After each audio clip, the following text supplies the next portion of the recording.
آپ کا ذہن ایک باغ کی طرح ہے اور آپ کی سوچیں بیج ہیں۔ آپ اپنے باغ میں پھول بھی اگا سکتے ہیں اور جڑی بوٹیاں بھی۔ اگر ذہن آپ کا غلام ہے تو آپ کی زندگی پرسکون ہے۔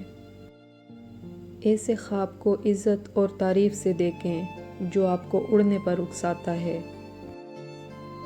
جب لوگ آپ کو تکلیف دینے کے لیے کوئی تجویز نہیں ڈھونڈ پاتے تو وہ سب سے پہلا الزام آپ کی مخلصی پر لگاتے ہیں، بنا دیکھے کہ قصوروار آپ ہیں یا وہ خود۔ دل سے بولنا سیکھیں گے تو لوگ دلوں سے ہی سنیں گے، اور اگر زبان سے بولنا سیکھیں گے تو لوگ صرف کانوں سے ہی سنیں گے۔ جن سے باتیں کرنے کا دل چاہتا ہے اکثر وہی لوگ مصروف ہوتے ہیں۔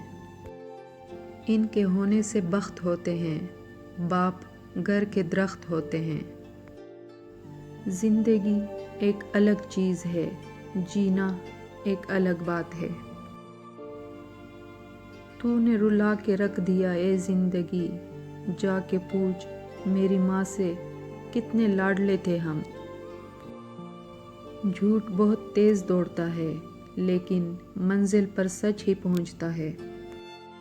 بڑے بڑے متکبروں اور سرکشوں کو بھی خدا کے سامنے جھکے بغیر چارہ نہیں۔ تعلق تو چھتری ہے جو ہر ذہنی، جسمانی، جذباتی غم کے آگے اندھا شیشہ بن کر ڈھال کا کام دیتی ہے۔ زندگی کے لیے ایک بہترین سوچ، ہر ایک کی سنو اور ہر ایک سے سیکھو، کیونکہ ہر کوئی سب کچھ نہیں جانتا لیکن ہر ایک کچھ نہ کچھ ضرور جانتا ہے۔ پیسہ وہ صابن ہے جو آج کے زمانے کے داغ صاف کر لیتا ہے۔ جن کے پاس زیادہ ہے ان کے عیب زمانے والوں کو سٹائل لگتے ہیں۔ جتنا آپ کے پاس ہے اس سے کم دکھاؤ اور جتنا آپ جانتے ہو اس سے کم بولو۔ زندگی میں کبھی اس انسان کو مت کھونا جو غصہ کر کے پھر تمہارے پاس آ جائے۔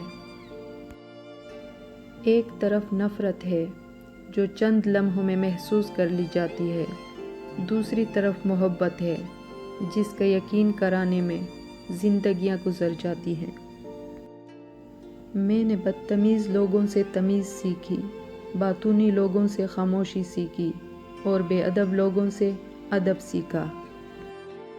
اور پھر دنیا کا سب سے بڑا جھوٹ تو یہ ہے کہ ہم تمہاری تکلیف کو سمجھ سکتے ہیں۔